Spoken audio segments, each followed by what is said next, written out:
ഒരു പ്രബുദ്ധ ജനാധിപത്യ രാജ്യത്ത് 70 കോടി ജനങ്ങളുടെ നടുവിൽ ഇത്ര ശക്തമായ ഒരു സാമ്രാജ്യം, ഇത്ര ശക്തമായ ഒരു വ്യവസ്ഥ, അവിടെ എന്ത് സംഭവിച്ചു എന്നുള്ള ആശങ്ക, അവിടെ ആര് ജയിച്ചു എന്നുള്ള ആകാംക്ഷ.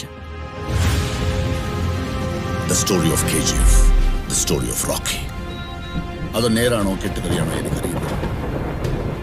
യുദ്ധങ്ങൾ നടക്കുന്നത് വിജയങ്ങൾക്കാണ്.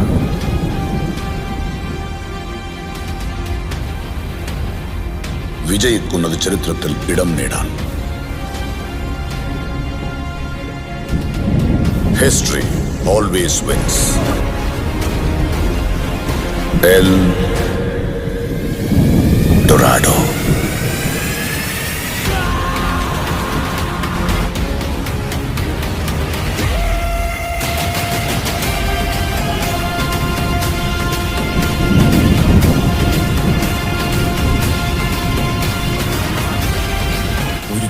കൊടുങ്കാറ്റാകുമെന്നും ആ കൊടുങ്കാറ്റ് വൻ ചുഴലിക്കാറ്റാകുമെന്ന് കേട്ടു. ഈ ചുഴലിക്കാറ്റ് എങ്ങോട്ട് വീശുമെന്നോ എന്തൊക്കെ ഇല്ലാതാക്കുമെന്നോ ആർക്കും അറിയില്ല.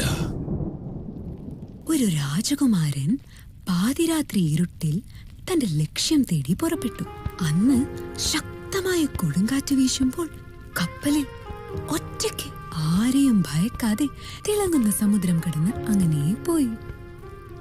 അമ്മ, സമുദ്രം എന്താ അങ്ങനെ തിളങ്ങിയത്? കാരണം കടലിനടിയിൽ നിറയെ സ്വർണം ഉണ്ടായിരുന്നു, അതുകൊണ്ടാ തിളങ്ങിയത്. അമ്മ, ഈ ലോകത്തിലുള്ള എല്ലാ സ്വർണവും ഞാൻ അമ്മയ്ക്ക് കൊണ്ടുതരും. ശരി, ആയിക്കോട്ടെ. ഇപ്പൊ നീ ഉറങ്ങ്, നാളെ രാവിലെ എഴുന്നേറ്റിട്ട് പോയി എടുക്കാം. പവർ ഉണ്ടെങ്കിലേ കാശുണ്ടാകൂ. പവർ അതെവിടെ കിട്ടും? Powerful people comes from powerful places. ഉറച്ച ലക്ഷ്യങ്ങളുമായി അവൻ ബോംബെയുടെ മണ്ണിൽ കാലുകുത്തി.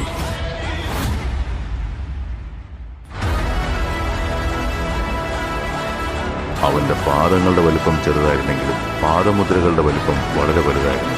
ചെറിയ കുട്ടിയായിരുന്നപ്പോഴേ ബോംബെയിൽ വന്നത്, തീക്കനലിൽ വീണതുപോലെ.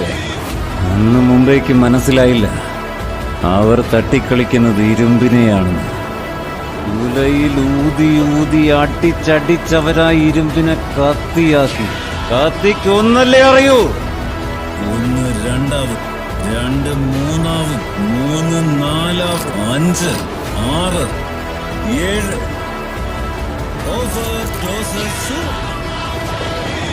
ഞാനൊരു കാടിന്റെ കഥ പറയാം, ഒരു വീരന്റെ കഥ പറയാം. വീരന്റെ കഥയോ? പടിഞ്ഞാറേ ദിക്കിൽ മലയുടെ അടിവാരത്ത് സുന്ദരമായൊരു കാടുണ്ടായിരുന്നു. തീമഴ പെയ്ത് കാടിന് തീ പിടിച്ചു. അത് പിന്നെ ഒരു ചുടുകാടായി മാറി.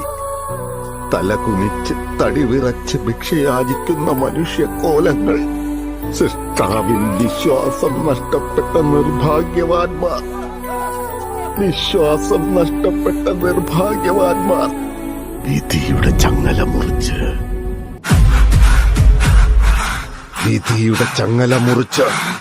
നെഞ്ചു വിരിച്ച അഭിമാനപൂർവം തല ഉയർത്തിയ നിമിഷം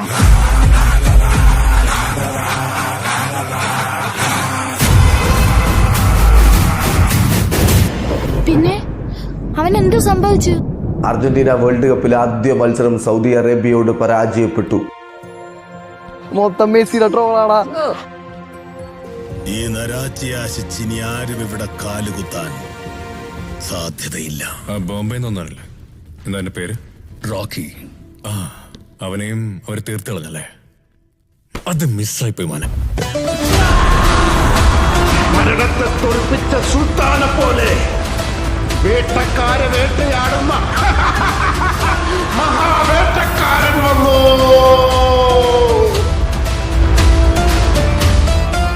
അതിനാദ്യം അവൻ ഗരുഡയെ കൊല്ലണം, കാവൽ കടക്കണം, എല്ലാത്തിനും ഉപരി ജനങ്ങളെ ചേർത്തു. അതിനെ ഷോർട്ട് സർക്യൂട്ട് ഉണ്ടാക്കി വൈറ്റ് ലൈനും കടന്ന് ആദ്യം അവൻ പോയത് വിരാട്ടിനെ കൊല്ലാൻ. അവിടെ 3 തടവുകാരിൽ ഒരാളായി മാറി എല്ലാവർക്കും മുന്നിൽ വെച്ച് ഗരുഡയെ കൊന്നു. അവനിപ്പോ ഞങ്ങൾക്ക് നേരെ വന്നുകൊണ്ടിരിക്കുകയാണ്.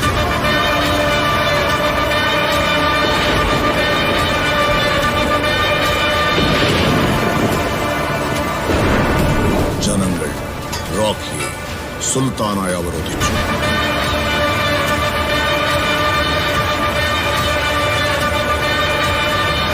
അതിന് KGF ൽ അധീര കാത്തിരിക്കുകയല്ലേ?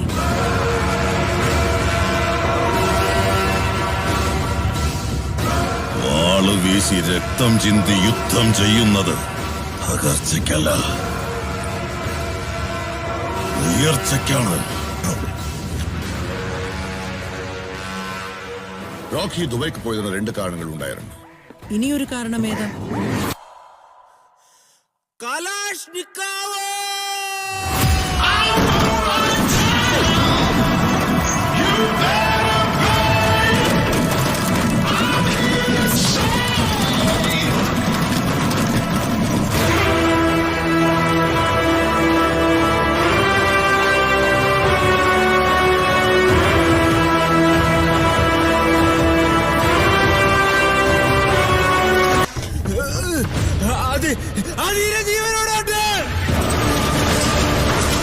അവരോടെല്ലാം പറ, ഞാൻ വരുന്നുണ്ടെന്ന്.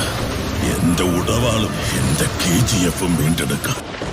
അധികം നേരം പിടിച്ചെന്നില്ല, എല്ലാം നിലം പതിച്ചു. പിന്നെയും തോൽവി. അവനിനി എങ്ങോട്ട് പോകുന്നു? ഒരാൾ കൂടി ബാക്കിയുണ്ട്.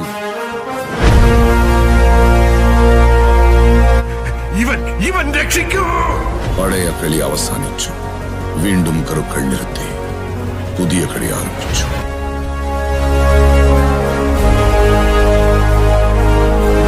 KGF-ൽ കടക്കില്ലെന്ന് കരുതി, അവന് ഗരുഡയെ കൊല്ലാൻ പറ്റില്ലെന്ന് കരുതി, KGF-ന്റെ കൺട്രോൾ അവൻ പിടിച്ചെടുക്കുമെന്ന് ആലോചിച്ചു കൂടിയില്ല.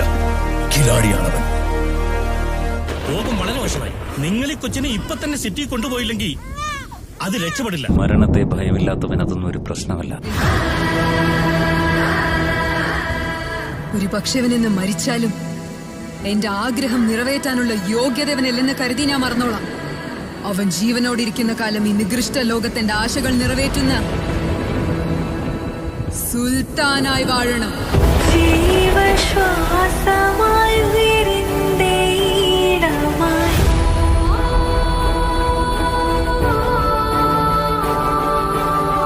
നിരയിൽ അറിയുന്ന പ്രാണന്റെ കണികയാ.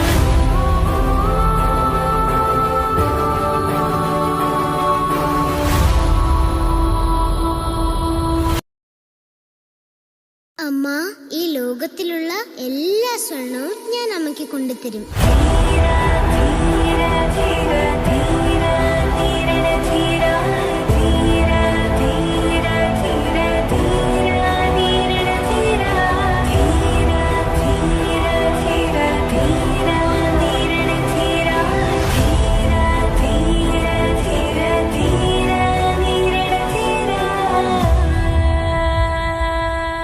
ഇതെല്ലാം ഞാൻ എന്റെ കണ്ണുകൊണ്ട് കണ്ടു.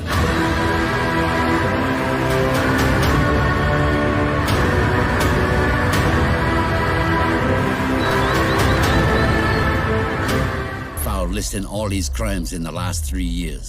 I'd advise you to look at it very carefully.